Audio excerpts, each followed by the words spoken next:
કે પ્રશાસન દ્વારા ડિમોલેશન કરવામાં આવ્યું છે. એ લોકો મૂળ ગામના લોકો છે, એમની પોતાના સાતબાર પણ નીકળે છે અને એ લોકો છે જેમની જમીનો નર્મદા પરિયોજનામાં ગઈ છે, સ્ટેચ્યુ ઓફ યુનિટીમાં ગઈ છે, વિયર ડેમમાં ગઈ છે, અહીંના સરકારી ભવનો, આવાસો, બધા જ પ્રોજેક્ટોમાં એમની જમીનો ગઈ છે.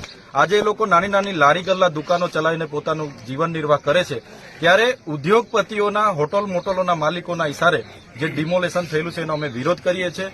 આજે અમે આવેદનપત્ર આપવા માટે જઈ રહેલા છે, પણ આઈપીએસ લોકેશ યાદવજી, એમના ડીવાયએસપી શર્માજી અને તમામ પોલીસ ફોજે અમને ઝરવાણી ખાતે અટકાવેલા છે. આ દેશમાં લોકશાહી હોવા છતાં જે આ તાનાશાહી અધિકારીઓના ઇશારે પોલીસ કરી રહી છે એ ખૂબ જ નિંદનીય છે. આજે એક ધારાસભ્ય તરીકે અમારા અધિકારે અમે આવેદનપત્ર આપવા માંગીએ છીએ, એની પણ રજૂઆત આ લોકો કરવા દેતા નથી. એટલે આજે દેશ કઈ દિશા તરફ જઈ રહેલો છે એ આપણે સૌએ જાણવું પડશે. જો આ લોકોને ન્યાય નહીં મળશે, આવનારા દિવસોમાં અહીંયા સીએમના કે પીએમના તમામ કાર્યક્રમોનો અમે બહિષ્કાર કરીશું.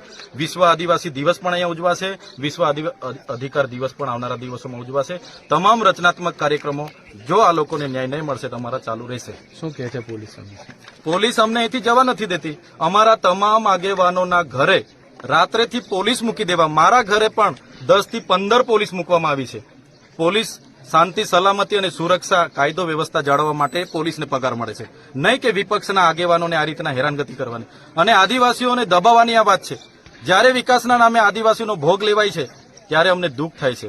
અને આજે આદિવાસી વિસ્તારમાં નર્મદાનું પાણી નથી, શિક્ષકો નથી, શાળા નથી, આંગણવાડીઓ નથી, રોજગાર નથી, ડોક્ટરો નથી, સાધનો નથી, રોડ રસ્તા નથી. કેમ એના માટે કોઈ બોલતું નથી? કેમ એના માટે પ્રશાસન કામ નથી કરતું?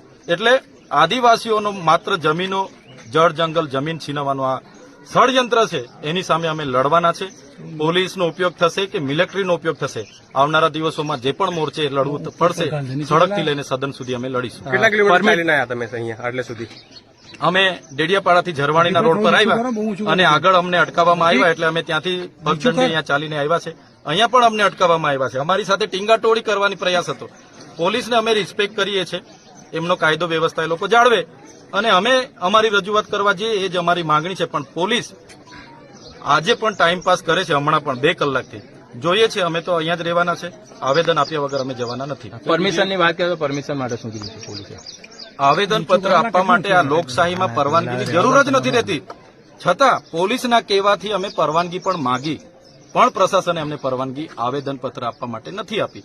તો આ લોકશાહીમાં આવેદનપત્ર આપવા માટે પરવાનગી નહીં મળે, એટલે વિપક્ષને પોલીસનો ઉપયોગ કરીને આ દબાવી દેવાની જે રણનીતિ છે ભાજપ સરકારની, એની સામે આવનારા દિવસોમાં ગામડે ગામડે જઈશું, જાગૃત કરીશું અને આવનારા સીએમ કે પીએમ જો આ લોકોને ન્યાય ન મળે તો સીએમ અને પીએમના કાર્યક્રમોને પણ અમે બહિષ્કાર કરીશું.